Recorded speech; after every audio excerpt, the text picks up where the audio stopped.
Election ಇರೋದಕ್ಕೆ ಸಾಧ್ಯ ಇದೆ ಅನ್ನೋದು ಎಲ್ಲರಿಗೂ ಗೊತ್ತಿರುವಂಥ ಒಂದು ಓಪನ್ ಸೆಕ್ರೆಟರಿ.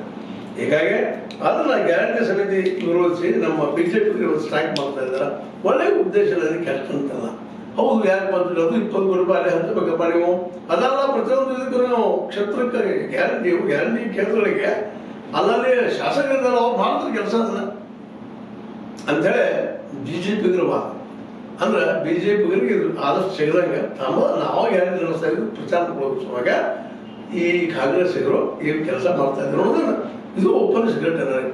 ಯಾಕೆ ತಾವೆಲ್ಲ ಗ್ಯಾರಂಟಿ ಮಾಡಿಕೊಂಡು ದುಡ್ಡು ಹಂಚುವಂಥದ್ದು, ನಮ್ಮ ಕಮಿಷನ್ ನಾವು ಸ್ವಲ್ಪ ಕಡಿಮೆ ತೊಗೊಂಡು ಮಧ್ಯಾಹ್ನ ಮಾಡಿಬಿಟ್ಟಿದ್ದು, ಮತ್ತು ಬಿಜೆಪಿಗೆ ಹೇಗೆ ಲಾಭ ಮಾಡ್ತಾರೆ ಅವರು? ನಮ್ಮದೇ ಗ್ಯಾರಂಟಿ ತಿಳ್ಕೊಳ್ಳೋರಲ್ಲ, ನಾವು ಮಾಡ್ಕೊಂಡು ತಿಳ್ಕೊಳ್ಳೋರು ಅಂದಾಗ ಬಿಜೆಪಿ ಶಾಸಕರಿಗೆ ಯಾಕೆ ಬಿಟ್ಕೊಳ್ತಾರೆ?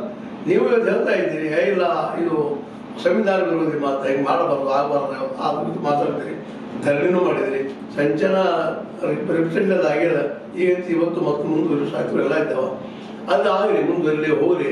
ಆದ್ರೆ ಇಲ್ಲಿ ನಾವು ಕೇಳ್ತಿರುವಂಥ ಪ್ರಶ್ನೆ, ಗ್ಯಾರಂಟಿಗಳ ಸಲುವಾಗಿ ಕಾರ್ಯಕರ್ತರು ನೇಮಿಸೋದು ಸರಿಯೋ ತಪ್ಪು ಅನ್ನುವಂಥದ್ದು. ಅದು ತಪ್ಪಾದ್ರೆ ಇವತ್ತು ಎಲ್ಲ ಪಾರ್ಟಿಗಳು ತಮ್ಮ ಕಾರ್ಯಕರ್ತರನ್ನು ಮನೆ ಕಳಿಸ್ಬೇಕು. ಬಿಜೆಪಿಗರು RSS ಕಾರ್ಯಕರ್ತರನ್ನು, ಕಾಂಗ್ರೆಸ್ಸಿಗರು ತಮ್ಮ ಕಾರ್ಯಕರ್ತರನ್ನು ಮನೆ ಕಳಿಸ್ಬೇಕು. ನಿಮ್ಗೆ ಏನಪ್ಪ ನಾವು ಸಂಬಳ ಕೊಡೋ ಸಾಧ್ಯ ಇಲ್ಲ, ನಿಮ್ಗೆ ಬದುಕಕ್ಕೆ ಸಾಧ್ಯ ಇಲ್ಲ, ನಿಮ್ಮ ಮನೆಗೆ ಹೋಗ್ರಿ ಅಂತ ನಾವು ಹೇಳಬಹುದು. ಸ್ವಯಂ ಪ್ರೇರಣೆಯಿಂದ ಬರ್ತಾರೆ, ಹಾಗೆ 2 ದಿವಸ ಬರ್ತಾರೆ ಸ್ವಯಂ ಪ್ರೇರಣೆಯಿಂದ ಕಾರ್ಯಕರ್ತ, 1 ದಿವಸ ಬರ್ತಾನೆ, 2 ದಿವಸ ಬರ್ತಾನೆ, 3ನೇ ದಿನ ಅವ್ರ ಮನೆಯಾಗ ಹೇಳ್ತಾರೆ ಅಪ್ಪ ಹೋಗ್ಬಾರ್ದಂತೆ, ಇಲ್ಲಿ ಮನೆಯಾಗ ಕೆಲಸಗಳಿಲ್ಲ, ಮತ್ತೆ ಉದ್ಯೋಗಗಳಿಲ್ಲ, ಅಲ್ಲಿ ನಾವು ಮಾರ್ಕೆಟಿಗೆ ಮನೆಗಳು ತುಟ್ಟದ, ನಾವು ಕೊಡೋ ಶಕ್ತಿ ನಮಗಿಲ್ಲ, ನೀ ಇದರಿಂದ ದುಡಿಲಿಕ್ಕೆ ಹೋಗಪ್ಪ ಅಂತ ಹೇಳ್ತಾರೆ. ಆಗ ಅನಿವಾರ್ಯವಾಗಿ ನೀವು ಅವ್ರಿಗೆ 500 1000 ದಿನ ಕೊಡುವಂಥ ಪರ್ಸೆಂಟ್ ಬರ್ತದೆ. ನೀವು ಸಂಬಳ ರೂಪದಲ್ಲಿ ಕೊಡೋದಿದ್ರು ಬೇರೆ ಬೇರೆ ರೂಪದಲ್ಲಿ ಮುಟ್ಟಿಸ್ತಾ ಇರ್ತೀರಿ ಅವ್ರನ್ನ, ಅವ್ರ ಮನೆತನ ನಡೆಸುತ್ತ ಕೆಲಸ ಮಾಡ್ತೀರಿ.